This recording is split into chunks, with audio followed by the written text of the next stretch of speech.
Hermanos, muy buenos días. Bueno, vamos a entrar en este tiempo de adoración en el que se expone y se oye la palabra. Recordar, hermanos, esto es muy importante. Oír la palabra del Señor es tan adoración como exponerla. Así que, hermanos, adoremos juntos al Señor. Y ubicados allí, en el pasaje de 1 Corintios 16, 1 al 4, hermanos, vamos a continuar con nuestro expositivo de Corintios. Lo retomamos, hermanos, hoy domingo, este año, ya que el año pasado fue la última enseñanza del expositivo de Corintios, donde el pastor Engelbert estuvo hablando sobre la resurrección de los santos y sus implicaciones para la iglesia. Y hoy retomamos comenzando el capítulo 16. Hermanos, hay preguntas que son difíciles de responder, no tanto porque no hayan respuestas, sino por lo incómodas que a veces las preguntas pueden resultar, ¿no? Ejemplo, para la mujer una pregunta que suele ser incómoda, y no quiero generalizar, pero creo que la mayoría de mujeres les incomoda que uno les pregunte ¿qué? Por su edad. ¿Cuántos años tienes? La respuesta es clara, pero la pregunta a veces incomoda. No es el caso de todas las mujeres, pero creo que es una generalidad. Hay preguntas incómodas, pero también hay preguntas incómodas para los hombres. ¿Cuál es la pregunta que incomoda a un hombre? Que el hombre le cuesta responder. ¿Cuánto gana? ¿Cuál es tu salario? A nosotros no nos cuesta decir nuestra edad cuando nos la preguntan, espero. Pero cuando nos preguntan sobre nuestro salario, es incómodo. Y hermanos, lo anterior ocurre debido a que el dinero tiene una capacidad, una habilidad de traer satisfacción material inmediata, ¿verdad? Para algunos que ignoran la gracia de Dios, el dinero hace milagros. El dinero tiene, reitero, esa capacidad inmediata de traer satisfacción material a la vida. Y por eso, hermanos, es que nosotros, especialmente los hombres, atesoramos el dinero, lo atesoramos, por esa capacidad que tiene de traernos satisfacción material inmediata. Nuestro salario es algo que atesoramos al punto casi de la idolatría, hermanos, al punto casi de la idolatría, porque protegemos muy bien lo que adoramos. Lo que no adoramos, no protegemos, pero protegemos muy bien lo que adoramos, y por eso resulta tan incómodo que se nos pregunte sobre cuánto ganamos. Hermanos, y me alegra mucho que este tema del dinero y de las finanzas haya salido en el expositivo. Es lo que la Biblia va dando, ¿verdad? Sin embargo, hermanos, si no fuera este el tema del expositivo y estuviéramos hablando de finanzas, no seríamos insensatos como pastores. Porque la Escritura habla del dinero en muchas partes, y si ustedes revisan los evangelios, uno de los temas y de los tópicos preferidos del Señor Jesús fue las finanzas. Así que aunque hoy hablaremos del dinero, tal vez el otro domingo también, no obstante, hablar del dinero, hermanos, es algo que las iglesias debemos hacer, porque Pablo dijo: no he rehuido anunciaros todo el consejo de Dios, y uno de los temas del consejo de Dios es el dinero, las finanzas. El hecho de que algunas iglesias que han dejado tan en el piso el nombre del Señor Jesús y roban a sus feligreses y se la pasan hablando de dinero, el hecho de que esa realidad esté circundando no quiere decir que por eso ya no podamos en nuestras iglesias bíblicas hablar de tales temas, como aparece aquí en 1 Corintios capítulo 16 y en muchos otros, y en boca de nuestro precioso Salvador. Así que, hermanos, concentrémonos aquí en 1 Corintios capítulo 16, esperando, hermanos, que el Señor nos provea una perspectiva bíblica acerca de el dinero, acerca de la ofrenda. Así que, hermanos, lo que estaré haciendo es, vamos a mirar primero el propósito de la ofrenda, luego la regulación de la ofrenda y finalmente la solemnidad de la ofrenda, para terminar con algunas consideraciones, aplicaciones finales. Quiero que coloquen sus ojos ahí, hermanos, en 1 Corintios capítulo 16, verso 1, y miren cómo comienza Pablo su exposición diciendo: en cuanto a la ofrenda para los santos. Ese en cuanto, hermanos, es importante porque no sé si lo han notado, pero a lo largo de este expositivo son varias las ocasiones en que Pablo ha comenzado así ciertos temas. En cuanto a lo sacrificado a los ídolos. Y si ustedes miran atrás, vamos al capítulo 7, nos vamos a encontrar con varios en cuanto a. Miren 1 Corintios 7:1. Dice: en cuanto a las cosas de que me escribisteis, bueno le sería al hombre no tocar mujer. Ahí miren el verso 25 también, del mismo capítulo. Dice: en cuanto a las vírgenes. Ahora miren el 8:1. En cuanto a lo sacrificado a los ídolos. Y bueno, nuestro capítulo 16 también, en cuanto a la ofrenda para los santos. Eso implica, hermanos, y es una necesaria contextualización, que Pablo ha venido haciendo ¿qué? Ha venido respondiendo preguntas que los hermanos en Corinto le habían planteado al apóstol a través de un escrito, probablemente, ¿verdad? Y este es uno de los temas, el del capítulo 16, que Pablo quiere responder. Seguramente ya el tema de la ofrenda para los santos había sido hablado, pero los hermanos tal vez tenían inquietudes respecto a la dinámica de recolección de esta ofrenda, quién la entregaría, cómo se iba a hacer. Así que el apóstol ve necesario dar algunos detalles, que son nuestros 3 puntos de este sermón en esta mañana. Ahora, algo más que quisiera aclarar antes de entrar en el pasaje de lleno, es que esta ofrenda de la que Pablo va a hablar aquí debe entenderse en el contexto congregacional. No es la ofrenda que cada uno da individualmente en el contexto de su comodidad, casa y tranquilidad.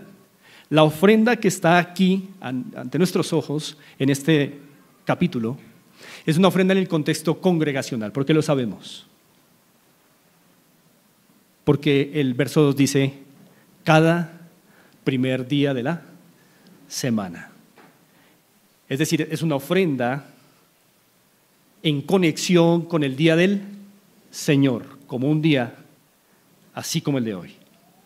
Así que, hermanos, si tenemos claro ese contexto, entonces vamos a comenzar a ver un primer punto importante, y es: ¿cuál es el propósito de la ofrenda congregacional para los santos? Y ese es el título de este sermón, la ofrenda congregacional para los santos. Pero ¿cuál es el propósito de la ofrenda congregacional para los santos? Dice ahí el verso 1, lean conmigo: en cuanto a la ofrenda para los santos. Hermanos amados,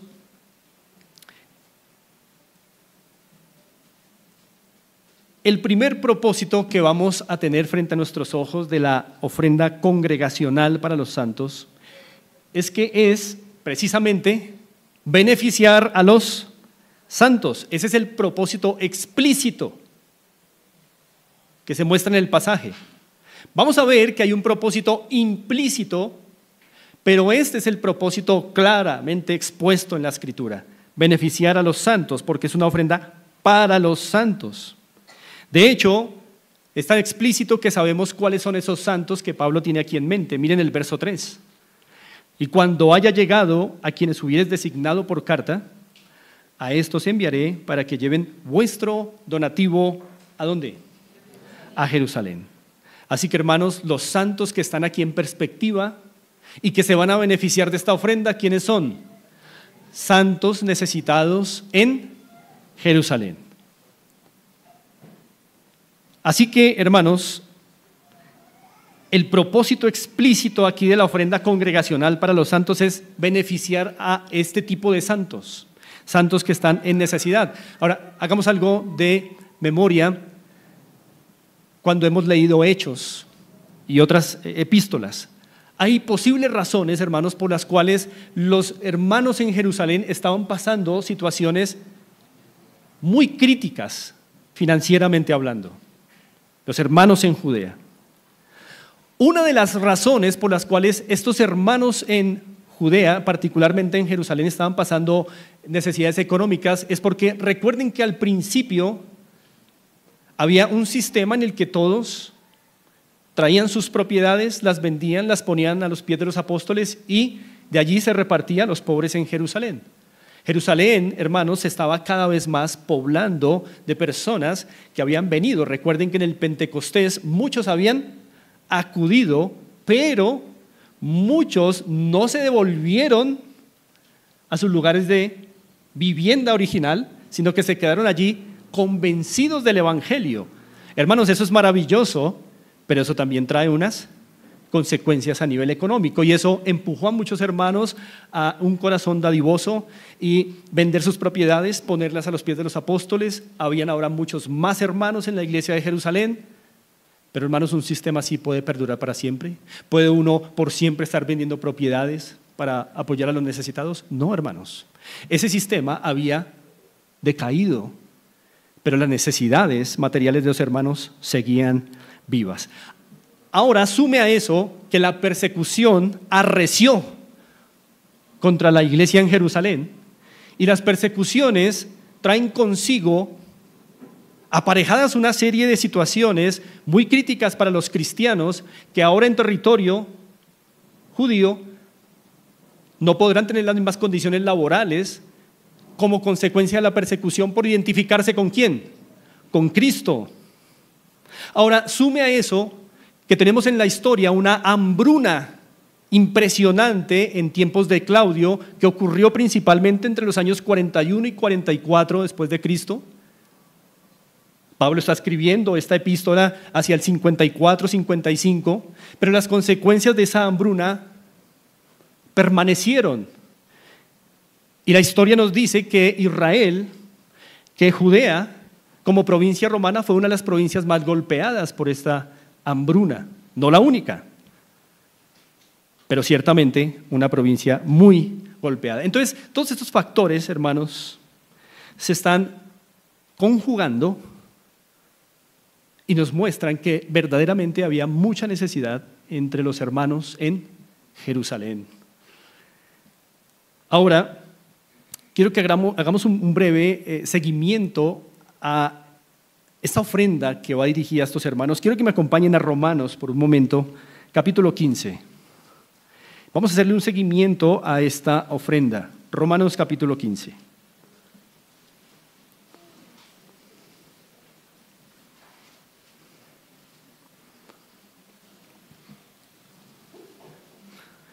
Romanos 15, 24 dice así.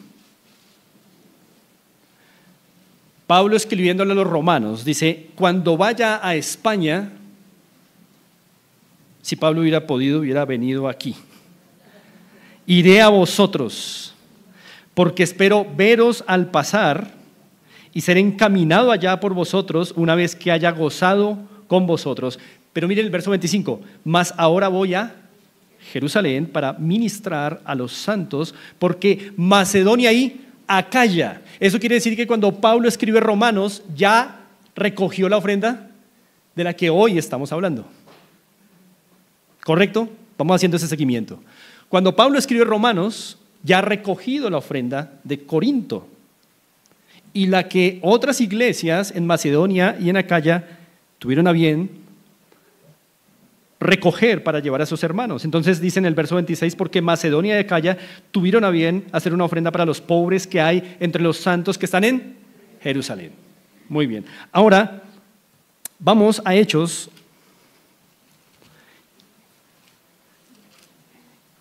Y nos ubicamos en capítulo 24.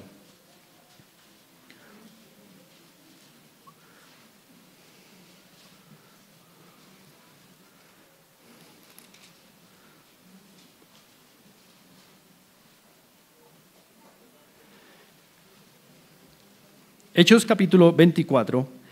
En su defensa ante Félix, miren lo que Pablo menciona allí en el versículo 17. Hechos 24, 17 dice así: pero pasados algunos años vine. Él está hablando de su presente, es decir, que había llegado. En ese momento había llegado a hacer ¿qué? Limosnas a mi nación y presentar ofrendas. Este es el versículo que nos dice que finalmente Pablo pudo llevar esa ofrenda y darla a sus destinatarios. Qué bueno, gracias al Señor se logró toda esta gira misericordiosa para los santos necesitados en Jerusalén. Pero quiero ir más allá. ¿Cuál es la teología detrás de esta ofrenda que Pablo está recogiendo? Hay una teología detrás de esto. ¿Y por qué Pablo está tan interesado en no solo ir predicando el evangelio, sino a la par que va predicando también ir ¿qué? Pidiendo para los santos en Jerusalén? Y eso lo encontramos en Gálatas. Vamos a ir a Gálatas capítulo 2, un versículo que nos va a ayudar a entender la teología que está detrás de esa solicitud del apóstol Pablo en recoger ofrendas para los santos en necesidad. Gálatas capítulo 2, versos 9 y 10. Y recordemos, hermanos, que en Gálatas 2, 9 y 10, Pablo está haciendo un recuento de su primer encuentro con los apóstoles, ¿verdad?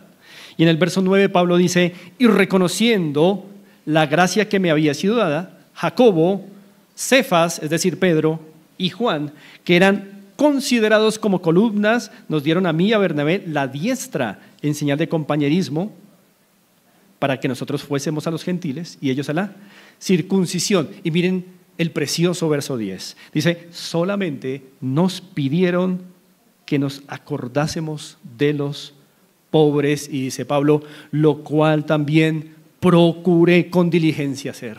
Hermanos, Pablo en sus recorridos predicando el evangelio fue fiel a una petición que los apóstoles en Jerusalén le hicieron. Hermano Pablo, cuando lleves el evangelio, por favor no te olvides de que aquí hay hermanos muy necesitados. Y Pablo no dijo: no, eso es mundano, yo solo voy a llevar el evangelio.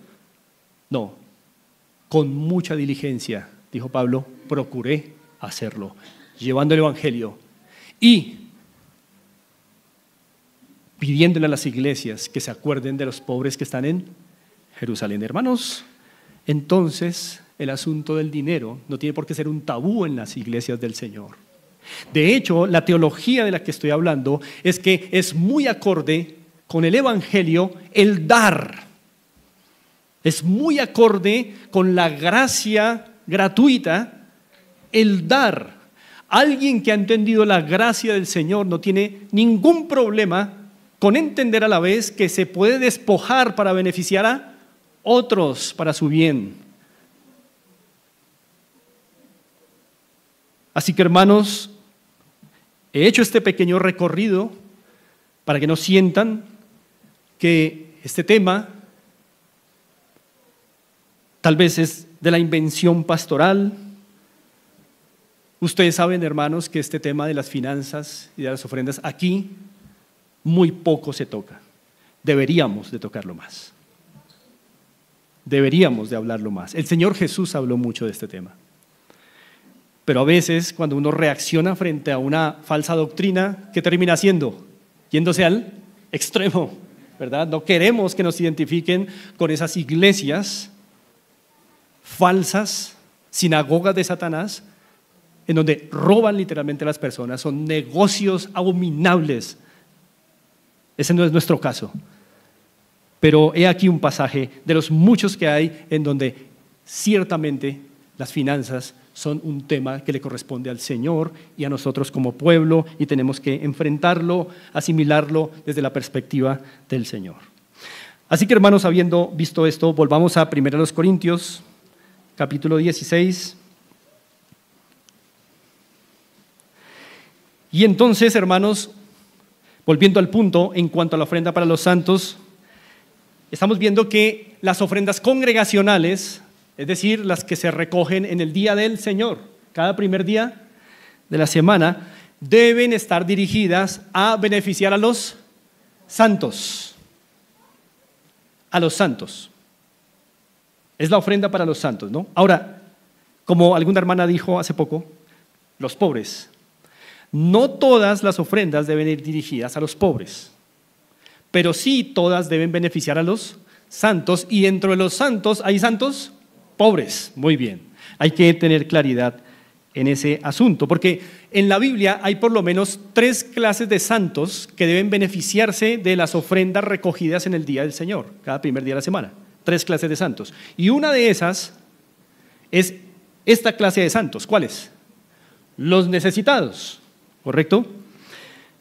Así que, hermanos, esta clase de santos se encuentran tanto en la iglesia local como en otras iglesias locales, y bien hace la iglesia en participar de que sus propias ofrendas puedan suplir una necesidad de un hermano, de un santo en la iglesia local que esté necesitado, pero también, si hay santos en otras iglesias que estén en necesidad, es muy propio de la iglesia también decir, bueno, vamos a participar, vamos a tener koinonía con esa iglesia dando dinero.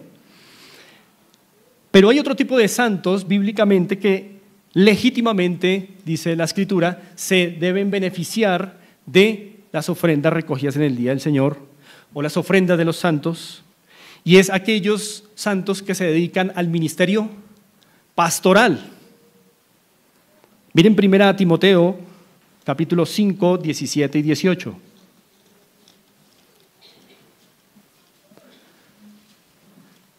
Consideren conmigo este pasaje. 1 Timoteo, capítulo 5, versos 17 y 18.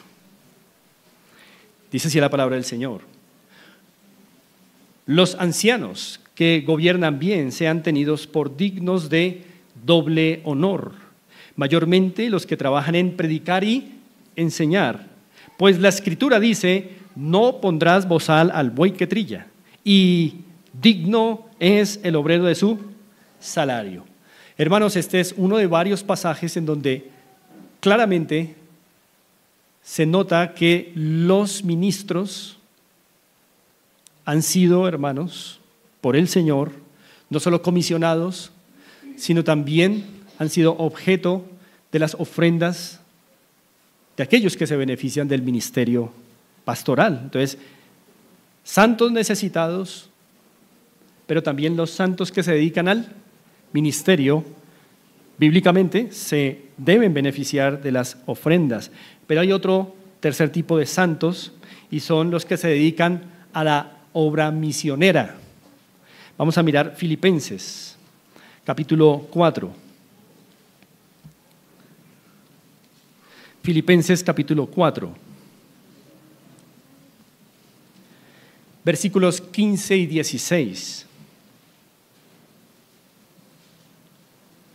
Dice así Filipenses 4:15, Pablo dice: y sabéis también vosotros, oh filipenses, que al principio de la predicación del Evangelio, cuando partí de Macedonia, ninguna iglesia participó conmigo en razón de dar y recibir, sino vosotros solos. Es decir, Pablo está agradeciendo en esta epístola que en un momento de su ministerio como misionero enviado a los gentiles, una iglesia, solo una, en un momento participó de sustentar su vida. ¿Y fue cuál iglesia? La iglesia de los filipenses. Y el verso 16 dice: pues a una Tesalónica me enviasteis una y otra vez para mis necesidades, lo que implica que hay misioneros que pueden estar trabajando con una iglesia y no recibir de esa iglesia, pero otras iglesias le están sustentando para que pueda llevar a cabo su obra en ese lugar. Hemos estado como pastores, hermanos, muy inquietos por el tema de misiones, hemos estado hablando de esto, por eso, hermanos, ustedes escucharon al pastor Engelbert hablando de misiones precisamente, porque estamos muy inquietos con este tema, hay gran necesidad y nosotros estamos muy comoditos bajo nuestra colcha de terciopelo en esta iglesia local y no estamos mirando allá, afuera.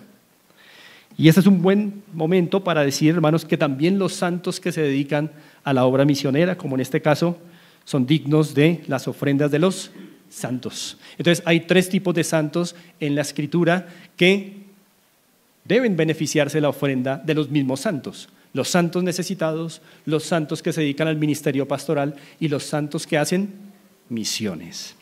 Entendido eso, volvemos, hermanos, a 1 Corintios 16. Y entonces, prácticamente, hermanos, esos 3 santos son el propósito de recoger ofrendas. Ofrendas. Podríamos decir los ministros, los misioneros y los santos en general, entre los cuales también hay unos necesitados. Pero piensen en esto, hermanos.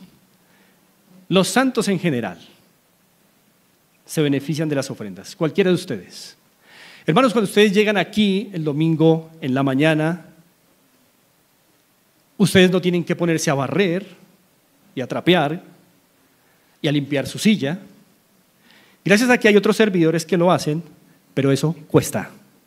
Y no lo digo por los hermanos que vienen el domingo a colaborar, pero digo por la hermana que tiene que hacer un día anterior el aseo tan dispendioso de este lugar, y eso implica un dinero.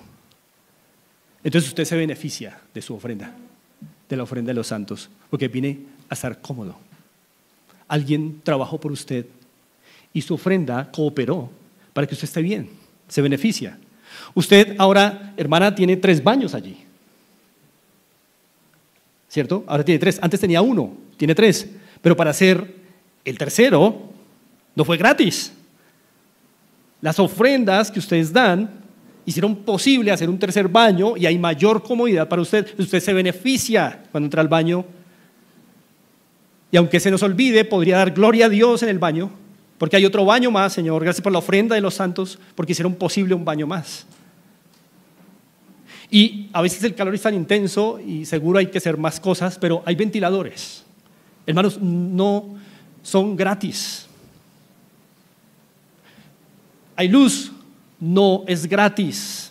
Usted usa la estufa, hay que pagar recibo del gas. Hay que reparar las paredes. Ustedes se benefician de las ofrendas de los santos. O sea, toda ofrenda tiene que parar en beneficio de ¿quiénes? De los santos. Toda ofrenda termina en beneficio de los santos. Toda, absolutamente, el 100% de las ofrendas que damos tiene que terminar en beneficiar a todos los santos, a los necesitados, a los que no están necesitados, a los ministros y a los misioneros. Por eso es la ofrenda para los santos. Solo que en particular, en este contexto, Pablo está teniendo en mente un tipo de santos. Y adicionalmente, hermanos, podemos estar aquí predicando la palabra porque nos beneficiamos de las ofrendas. Entonces usted se beneficia de las ofrendas de los santos también. Hay muchas formas en que usted y yo podemos pensar y cómo nos beneficiamos de las ofrendas. Nunca piense, yo siempre doy pero no recibo nada. Estás recibiendo ahora mismo. Desde que entraste, estás recibiendo de las ofrendas de los santos. Y estás sentado porque te estás beneficiando de la ofrenda de los santos. Las sillas en que están no son gratis. Costaron. Así que, hermanos, ahí tenemos ese propósito explícito, pero hay un propósito implícito, no está expresamente expuesto aquí. Para poder ver cuál es el propósito implícito de esta ofrenda de la que Pablo está hablando a los Corintios, quiero que me acompañen nuevamente a Romanos 15. Romanos capítulo 15. Una vez más veamos el verso 26 y vamos a entender cuál es el propósito implícito de las ofrendas a los santos pobres en Jerusalén. Dice así Romanos 15:26, porque Macedonia y Acaya tuvieron a bien hacer una ofrenda para los pobres que hay entre los santos que están en Jerusalén. Y miren el 27, pues les pareció bueno y son deudores a ellos. Es decir, los gentiles de Macedonia y Acaya, dice Pablo, son deudores a los santos que están en Jerusalén. Porque si los gentiles han sido hechos participantes de sus bienes espirituales, pues deben también ellos ministrarles, servirles los materiales. Esto es un intercambio que nos beneficia a todos, dice Pablo. Pero pone un punto teológico en el corazón de los gentiles, en donde Pablo ha recogido ofrendas y les dice, en todo caso,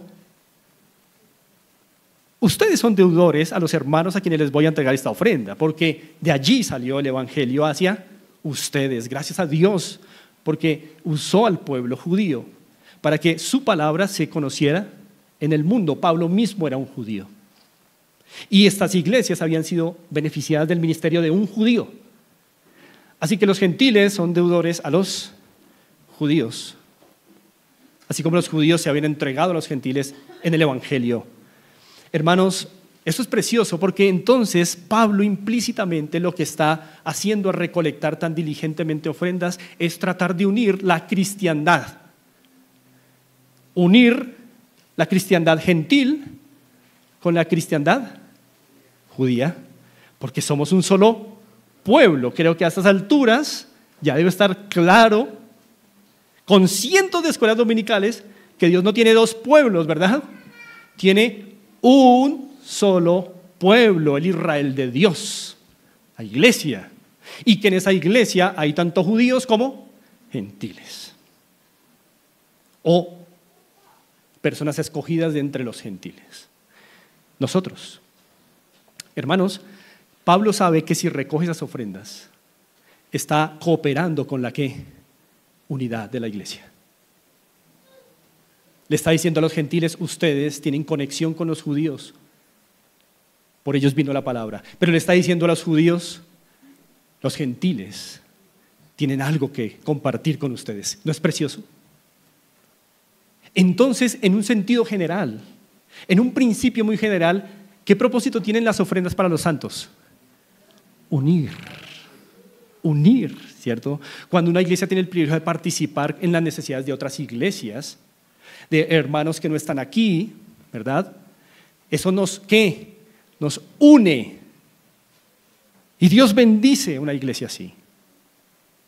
Dios bendijo las iglesias pobres de Macedonia, que dieron y se dieron ellos mismos para que los hermanos en Jerusalén tuviesen un respiro en medio de su situación financiera tan difícil.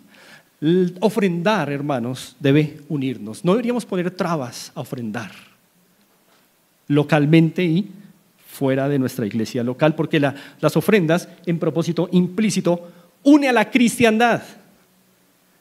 Si tuviéramos en este momento un misionero fuera de nuestra congregación, espero que lo tengamos, el darle mensualmente para sus necesidades nos está uniendo con una parte del pueblo de Dios que no está aquí localmente, pero está fuera, porque las ofrendas unen al pueblo de Dios. Y hermanos, Pablo vio esa oportunidad en esta ocasión al recoger las ofrendas que Jacobo, Cefas y Juan le pidieron tan vehementemente que hiciera. Hermanos, por eso es sano para una iglesia destinar parte de sus ofrendas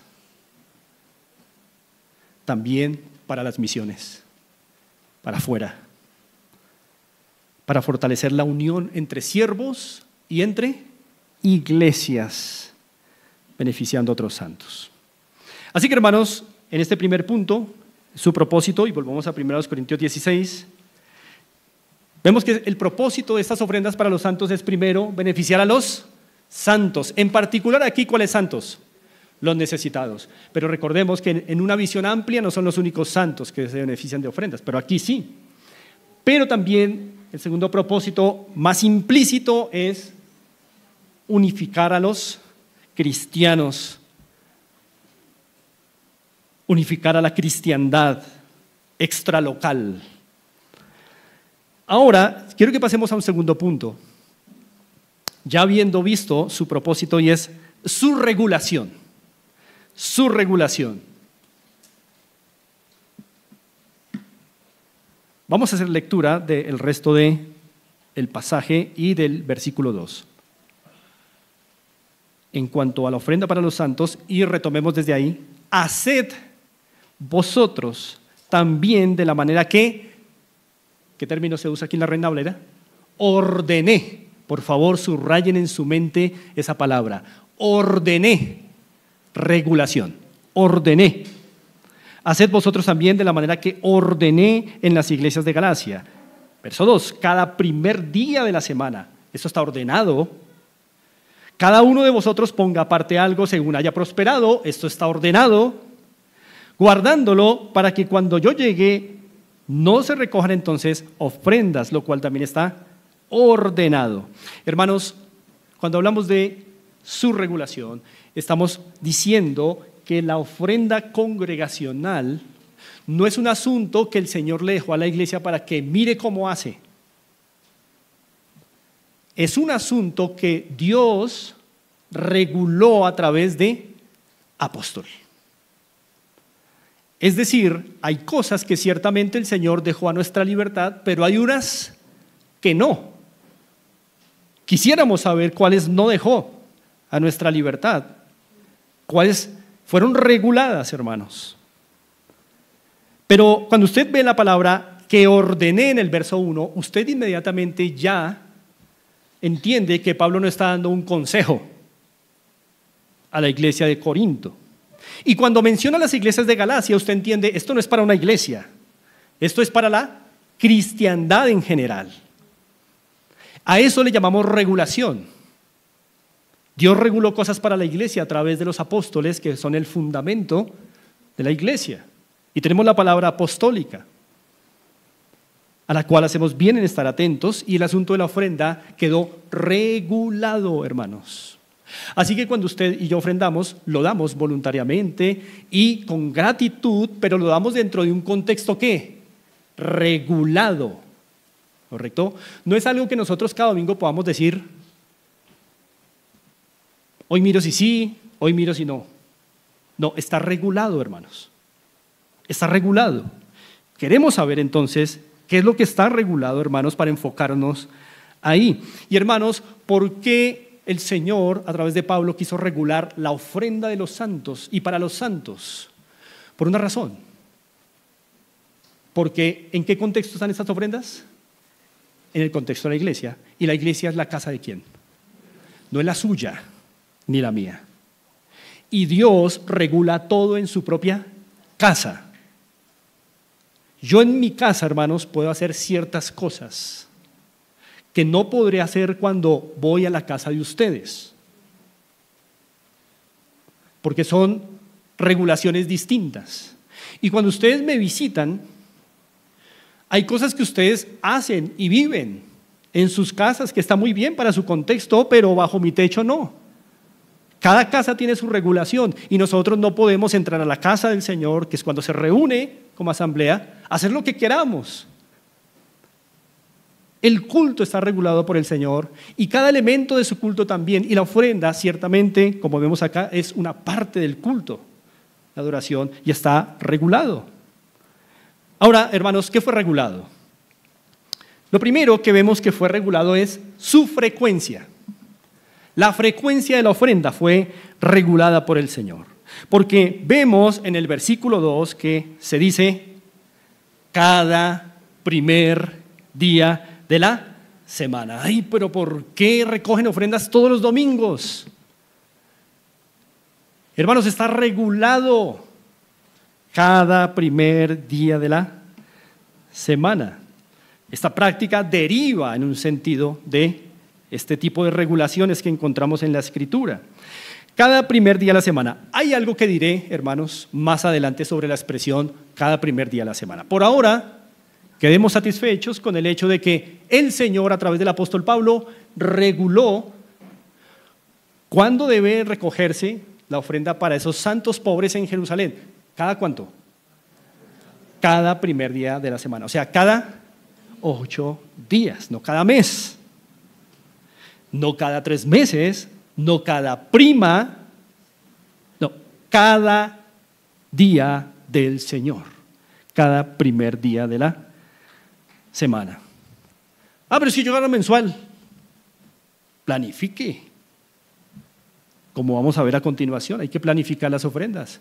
Distribúyala para cada día del Señor, no se quede sin ofrendar. Hay formas sabias de hacerlo.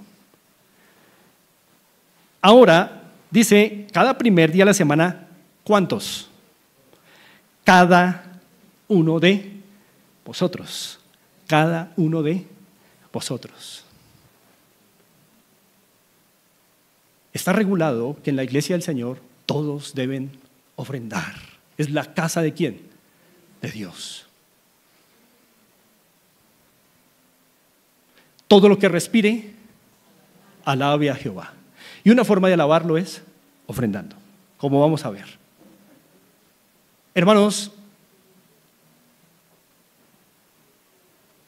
si ustedes respiran, no es justo quedarse sentado en el acto público de la ofrenda. Todo lo que respire, alabe al Señor en su casa. Todo lo que respire. Y dice aquí, cada uno de vosotros ponga aparte algo, según haya prosperado.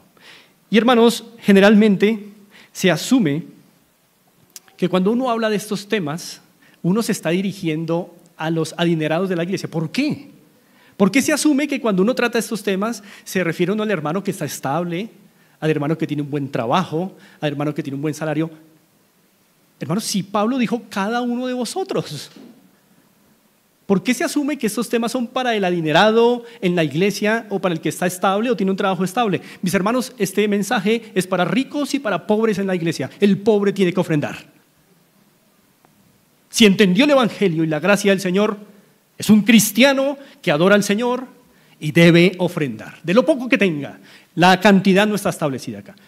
Es que cada uno de vosotros debe ofrendar. Está regulado, hermanos. Estas enseñanzas van dirigidas a todos en la iglesia, a los pobres, a los ricos, a los estables, laboralmente hablando.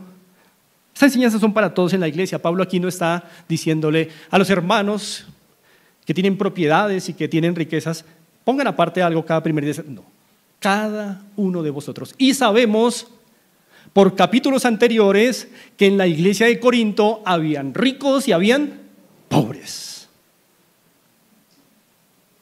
Habían ricos que la cena del Señor la estaban comiendo todos ellos, ¿no? Y los pobres necesitados, que les tocaba trabajar a veces en el día del Señor hasta tarde y llegaban ya tarde al culto vespertino a comer la cena, después de una jornada laboral tremenda, ya llegaban y no encontraban nada. Sabemos entonces que en la iglesia de Corinto había ricos y habían pobres. Y Pablo dice, cada uno de vosotros. Porque hermanos, así como hay idólatras del dinero entre los ricos, también hay idólatras del dinero entre los pobres. El pobre que vive amargado por lo que no tiene es un idólatra del dinero, porque no tiene a su Dios. Vive amargado porque no tiene un mejor salario. Vive amargado porque no tiene las condiciones que sus hermanos en la iglesia tienen. Eso es idolatría camuflada. Es el anhelo por un Dios llamado dinero. Pero también, así como hay fieles entre los ricos, también hay fieles entre los pobres que ofrendan generosamente, de corazón y alegremente. Bien, ¿qué otra cosa, hermanos, fue regulada? Ya vimos que su frecuencia fue regulada, pero también la cantidad que se ha de ofrendar aquí, en este pasaje, ha sido regulada en un sentido. En un sentido ha sido regulada. ¿Por qué? Porque miren el verso 2, una vez más. Cada primer día de la semana, cada uno de vosotros ponga aparte algo, y miren, según haya ¿qué? Prosperado. Según haya prosperado. Entonces, En un sentido, el cuánto no quedó a la libertad de la iglesia. ¿Cuál es el parámetro? Según haya prosperado. Hay un parámetro. Yo lo veo muy claramente ahí. Y como Pablo dijo, les ordeno lo mismo que ordené. Entonces, el según haya prosperado es una orden para la iglesia, no es una opción. Pablo no está diciendo, según haya prosperado, excepto que tengas deudas, o excepto que tengas créditos, o excepto que tengas alguna situación en donde tengas que pagar otra cosa y te eximimos de la ofrenda. No, cada uno de vosotros, independientemente de las circunstancias personales, cada uno ha de dar en una cantidad regulada, según haya prosperado. ¿Cuánto es eso? Hermanos, este punto, debido a su complejidad y debido a la amplitud de lo que merece, vamos a dejarlo para el otro domingo. Así que vamos a avanzar. Hay algo más que quedó regulado aquí. No solo su frecuencia, no solo la cantidad, que veremos el próximo domingo, si el Señor nos da vida, sino también la preparación quedó regulada para la iglesia aquí. Miren, el verso 2. Pongan sus ojos ahí en el según haya prosperado. Después dice Pablo, guardándolo, para que cuando yo llegue, no se recojan entonces ofrendas. Guardándolo, para que cuando yo llegue, no se recojan entonces ofrendas. Lo que Pablo está diciendo aquí, hermanos, es muy importante. Primero, guardándolo. ¿Qué día tienen que guardarla? El primer día de la semana. Se recoge y se guarda ese día. Pero se recoge y se guarda el primer día de la semana con el propósito de que esté ¿qué? Lista para cuando llegue Pablo a Corinto. ¿Verdad? Y dice, para que cuando yo llegue a la iglesia, no tenga que hacer algún anuncio especial, como si algo nuevo estuviera pasando, sino que ya ustedes tienen que estar enfocados en enviar esa ofrenda a los santos en Jerusalén. Ya la tienen que tener recogida, ya tienen que estar listos. Y eso, hermanos, implica que el asunto de las ofrendas, mis amados hermanos, debe planificarse. Lo concerniente a las ofrendas es algo que debe hacer parte de la planificación de la iglesia en Corinto. Pablo no quiere improvisar, hermanos, con el asunto de la ofrenda para los santos. Pablo no quiere improvisar con lo que respecta a la ofrenda para los santos y la regula. Recójanla en el día del Señor, guárdenla ahí y cuando sea necesario, entonces despréndanse de ella. Magnífico, es regulado. Pero para eso, cada miembro, cada uno de vosotros, dice Pablo, tiene que hacer una planeación, una planificación. No quiero cogerlos por sorpresa. Recójanla, apártenla y guárdenla ese día del Señor. Y es por esto, hermanos, que entendemos que el asunto de las ofrendas hoy entre nosotros debe ser un asunto planificado. Debe planificarse. Pablo no quiere improvisar con este asunto. Por eso, hermanos, haciendo una aplicación contextualizada, el asunto de nuestras ofrendas debe planificarse en nuestro presupuesto. No es algo como, a ver si me queda. No, debe planificarse, debe ser un rubro fijo y prioritario de nuestro presupuesto. Es la gloria de Dios la que está aquí implicada. Es el culto público de adoración el que está implicado. Es la coinonía con los hermanos que está implicada en el asunto de las ofrendas y por tanto este rubro es digno de que aparezca en nuestros presupuestos personales. Tiene que estar ahí con un rojo vivo. Ofrenda. Además, tiene que hacer parte de nuestra planificación previa al día del Señor. Acompáñenme a 2 Corintios capítulo 9.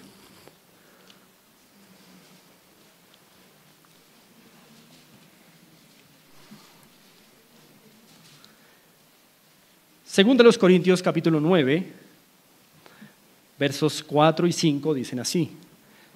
Lean conmigo en sus mentes, yo dirijo esta lectura. Dice el verso 4,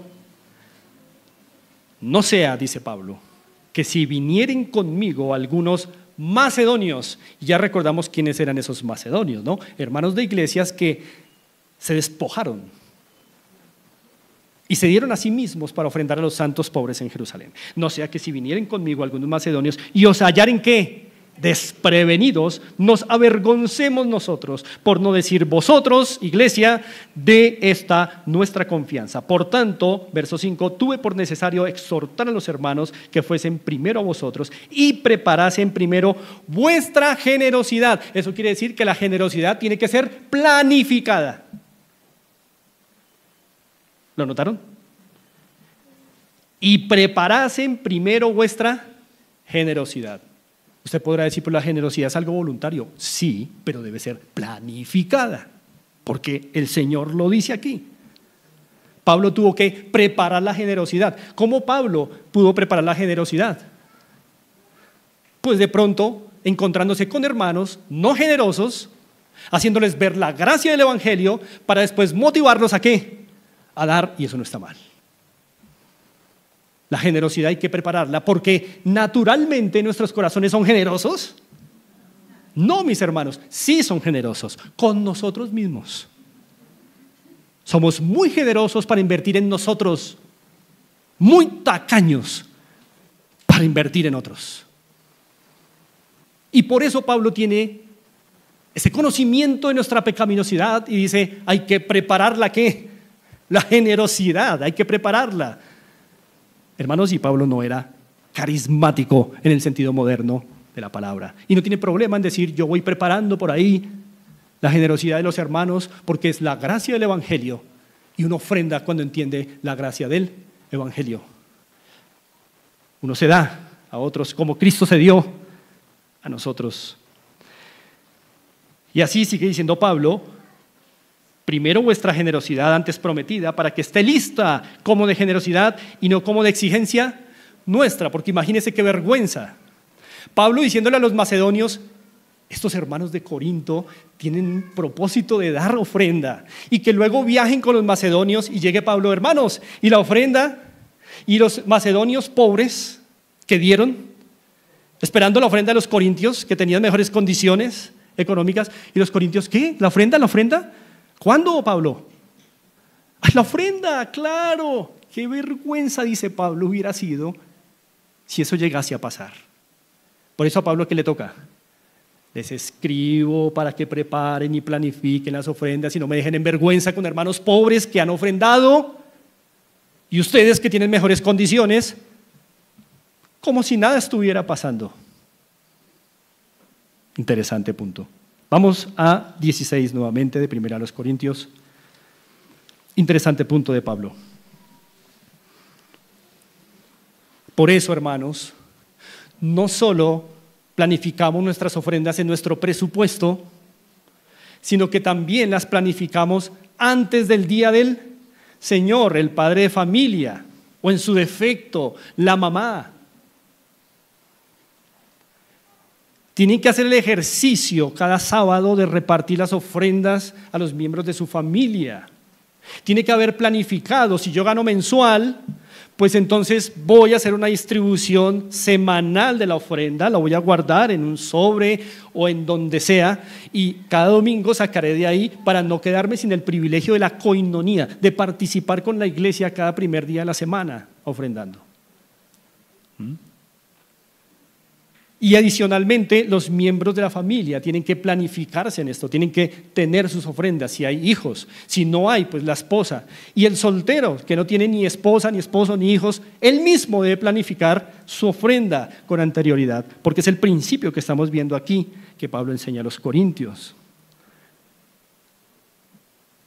Supe del caso de un pastor que tiene como costumbre en su presupuesto, fuera de la ofrenda, un rubro para necesidades de hermanos. Y esto es muy sabio.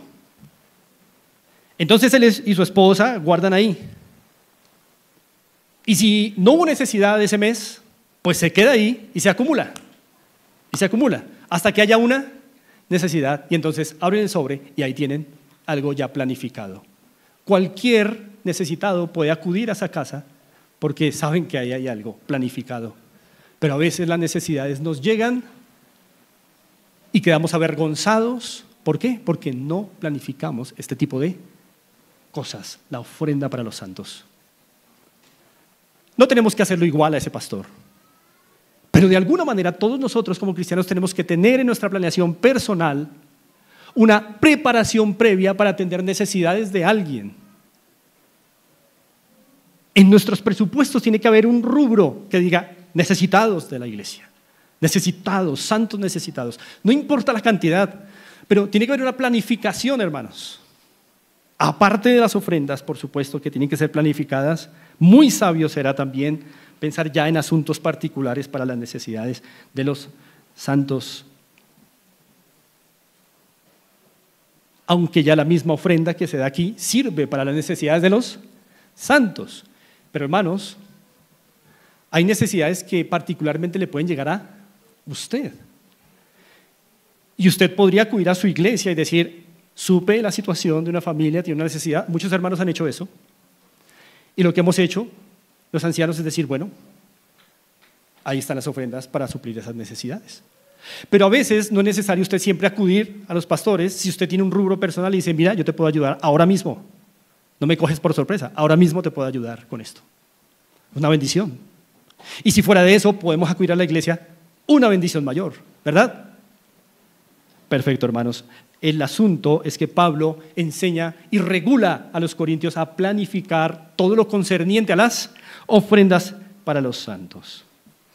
Entonces, hermanos, recapitulando este segundo punto, hay tres cosas que vemos que Pablo ha regulado en cuanto a la ofrenda en la iglesia de Corinto. Uno, su frecuencia. Dos, su cantidad, que no lo vimos, pero lo vamos a ver si Dios lo permite. Y tres, su preparación. El hecho, hermanos, de que Pablo haya regulado las ofrendas implica algo para usted y para mí. Otra vez, el caso de que Pablo haya regulado las ofrendas en la iglesia implica algo para usted y para mí muy serio, pienso yo, hermanos. Y es que en la visión cristiana, usted y yo no tenemos poder soberano sobre nuestras finanzas. Si la tuviéramos, nadie tendría el derecho de regular mi dinero. ¿Lo notan? Si en verdad tuviéramos control absoluto sobre la quincena o la mensualidad, nadie ni Pablo tendría derecho a regular mis quincenas. Pero las reguló y no pidió permiso. Lo que implica que Dios es el único que tiene control soberano sobre nuestras finanzas. Y nosotros tenemos una mayordomía. Administramos recursos ajenos. Por eso es tan importante usar bien esos dineros que nos llegan. Es una mayordomía, hermanos. Y el Señor nos lo mostró cuando no nos pidió permiso para regular los salarios de los corintios y los salarios tuyos y el mío. No nos pidió permiso el Señor para regular las ofrendas. Las reguló. Según haya prosperado, tienen que apartar. Alguien se está metiendo con mis finanzas. Así que Pablo te está preguntando, ¿cuánto ganas? Para que según hayas prosperado, apartes algo, porque no te pertenece, y con lo que te quede, que no te pertenece, hagas lo bueno. Mis hermanos, no hay un solo peso en nuestras billeteras, cuentas, bolsillos, etcétera, que nos pertenezca a nosotros. Por eso Pablo no pide permiso para regular nuestra plata, porque es del Señor. Del Señor es la tierra y su plenitud.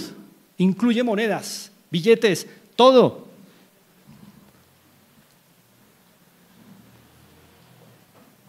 Pero hermanos,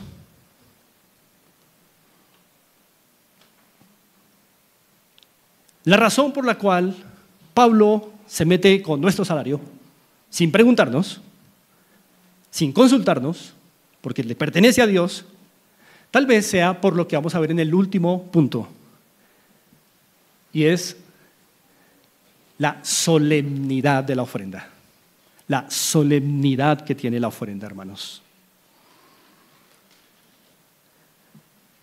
Y esto lo vemos en dos partes. Vamos a ver versos 3 y 4. Miren el tratamiento solemne de las ofrendas que le da Pablo en el verso 3. Allí en Corinto dice, porque primeramente os he enseñado, y cuando haya llegado a quienes hubiereis designado, ¿por qué? Por carta. Esta situación es formal. Esto es muy formal. No es un asunto pequeño en la congregación. Y cuando haya llegado a quienes hubiereis designado por carta, a estos enviaré para que lleven vuestro donativo a Jerusalén. Y ahí, ciertamente, hermanos, vamos a encontrar un punto de solemnidad de las ofrendas, pero otro punto de solemnidad, y les dije que lo iba a tocar más adelante, y llegó el momento, es en el verso 2, cuando Pablo dice, cada primer día de la semana. Así que, hermanos, argumentaré que la ofrenda congregacional para los santos constituye un acto de adoración solemne. Un acto de adoración solemne. Pregunto, ¿por qué ofrendar el primer día de la semana, hermanos, y no otro día? ¿Acaso Pablo no hubiera podido decir, hermanos, entre semana, cada uno en su casa, guarde, según haya prosperado algo, apártelo y luego miran cuando lo reúnen?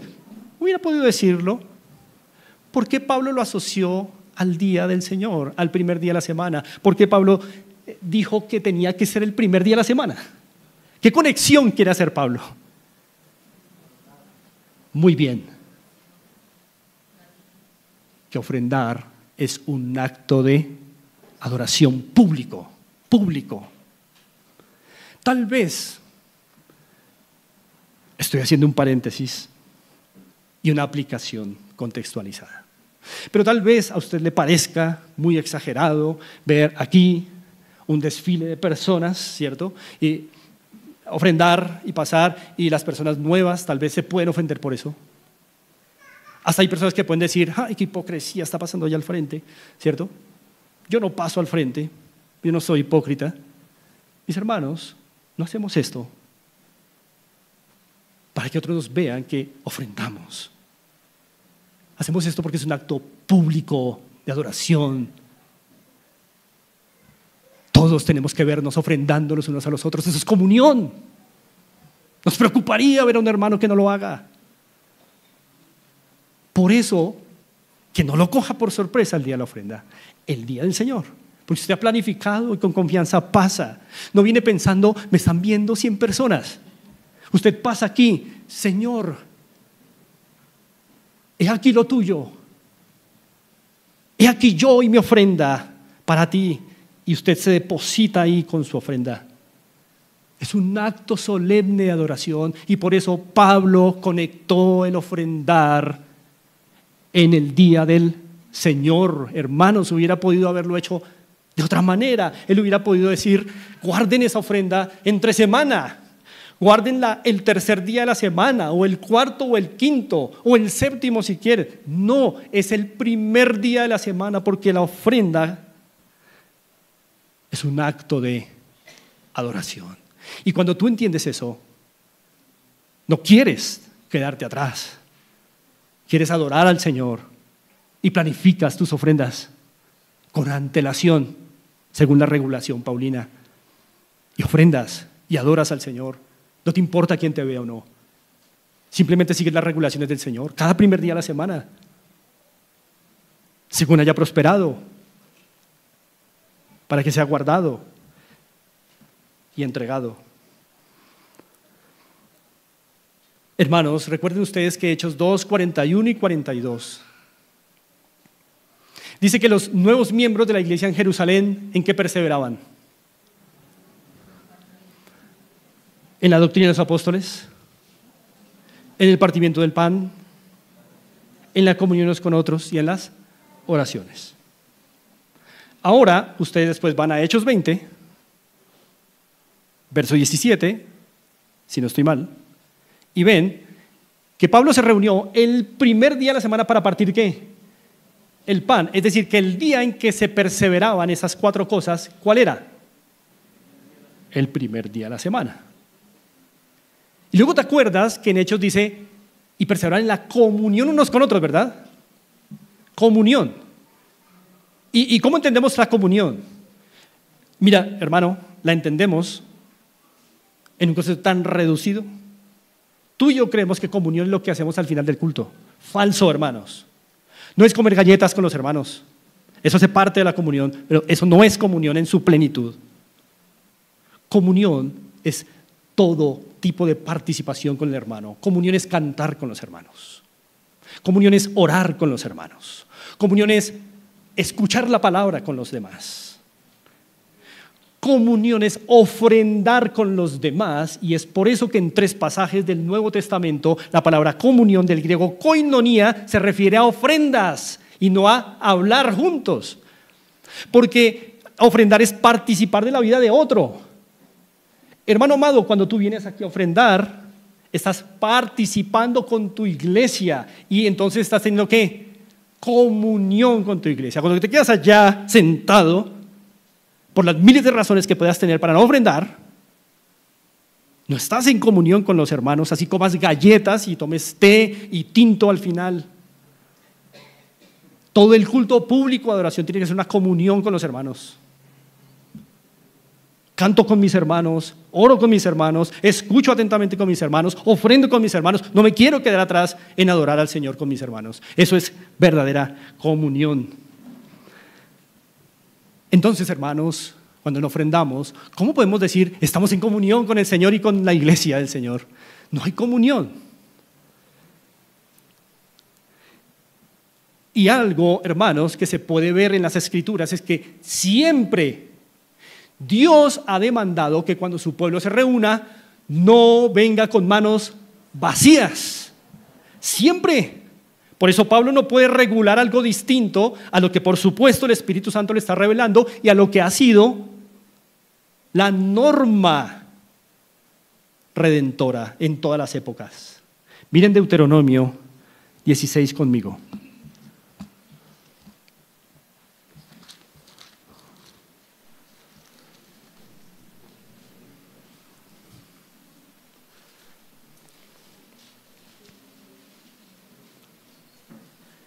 Deuteronomio capítulo 16.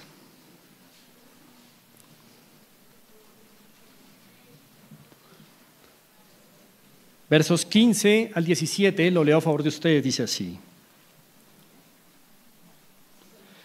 7 días celebrarás fiesta solemne a Jehová tu Dios, en el lugar que Jehová escogiere, porque te habrá bendecido Jehová tu Dios en todos tus frutos y en toda la obra de tus manos, y estarás verdaderamente alegre. De ahí que luego Pablo retome y diga que cómo debe ser la ofrenda, con un corazón ¿qué? Alegre.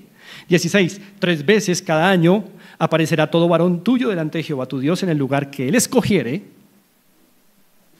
Y por eso Pablo dice, en el día del Señor, es decir, el primer día de la semana, en el día escogido. En el día de la fiesta solemne de los panes sin levadura, y en la fiesta solemne de las semanas, y en la fiesta solemne de los tabernáculos. Y ninguno se presentará delante de Jehová con las manos vacías. Ninguno. ¿No creen entonces que las ofrendas requieren planificación? Cada uno, dice el verso 17, con la ofrenda de su mano, conforme a la ¿qué? Bendición que Jehová tu Dios te hubiere dado. Y por eso Pablo dice, según Dios haya prosperado a cada uno. Está pensando en los términos también planteados en el pueblo de Dios en el Antiguo Testamento. Mis hermanos, en el acto público de adoración, Dios siempre demandó a sus varones acercarse a Él no con manos vacías. Es una vergüenza para un varón adorar al Señor en público y llegar con manos vacías. Es una vergüenza. A la luz de este estándar,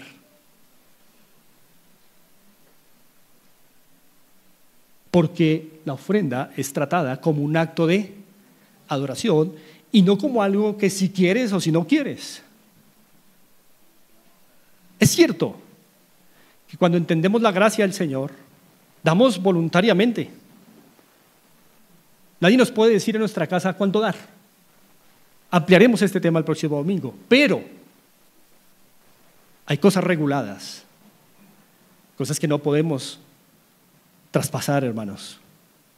Y es el hecho de que cuando nos presentamos en la adoración pública delante de Dios, no podemos hacerlo con manos vacías. Por eso, cada primer día de la semana, cada uno de vosotros,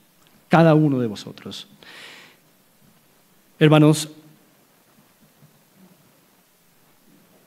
así como en este texto, ahora en nuestra fiesta solemne del Día del Señor, todos debemos presentarnos no con manos vacías, porque el ofrendar es un acto de adoración. Hermanos, se ha cumplido el tiempo y vamos a dejar otra pequeña parte para el próximo domingo. Pero pensemos en algunas cosas finales, hermanos, prácticas. No olvidemos, hermanos, que ofrendar es un acto de adoración. Por eso está asociado al Día del Señor. Hay ofrendas que podemos dar por aparte, el lunes, el miércoles, el viernes, pero hay una congregacional que está regulada y es un acto de adoración y por eso requiere nuestra preparación presupuestal, por eso requiere nuestra preparación previa al Día del Señor, requiere que la distribuyamos entre los miembros de nuestra familia, porque nuestros hijos, si bien aún podrían no ser creyentes, respiran.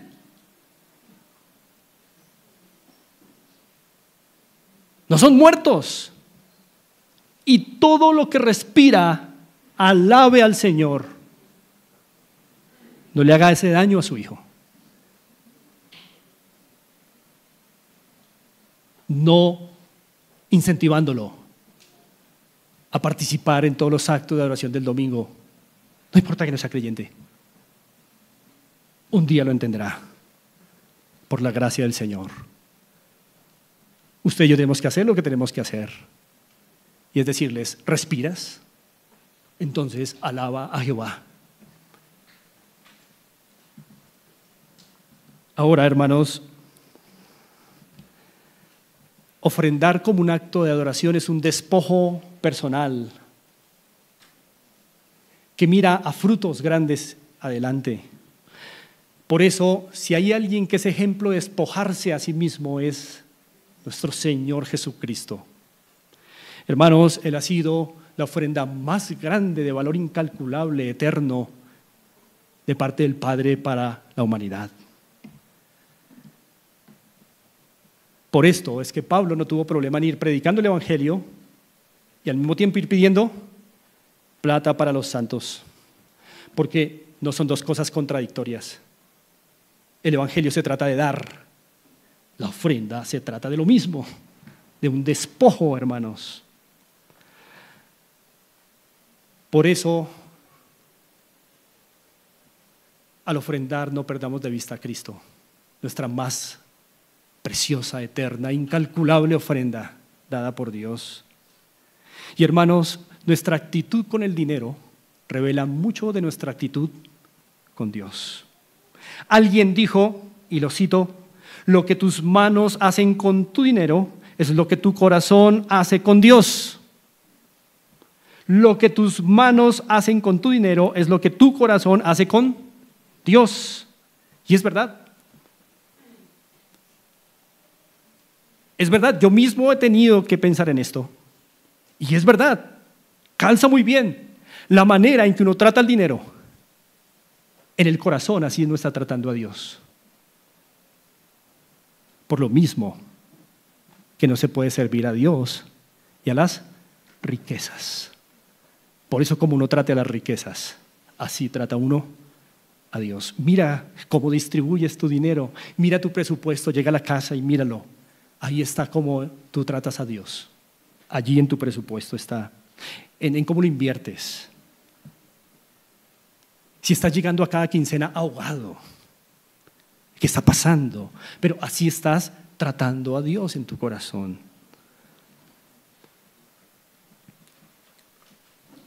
Así que, hermanos, nuestra actitud hacia el dinero revela mucho de nuestra comprensión del Evangelio y cómo estamos adorando a Dios. Tanto nuestra avaricia como nuestra tacañería reflejan una ingratitud hacia Cristo y su dádiva. Él no se dio el 50%, Él se dio entero. Y eso implica, hermanos, que todas nuestras finanzas deben ser puestas enteras al señorío de Cristo. Y una de esa parte es la que termina acá. El restante es del Señor. Y Él nos ha dicho cómo distribuirla sanamente para su gloria. Ahora, hermanos, consideren cómo termina Pablo esta sección en 1 Corintios 16. 16:22. Él dice en 1 Corintios 16:22, el que no amare al Señor Jesucristo sea anatema. El Señor viene. Hermanos, este es un fuerte llamado de Pablo, no a los incrédulos que están fuera de la iglesia, sino a los posibles incrédulos que están dentro de la iglesia y que van a escuchar la lectura de esta carta.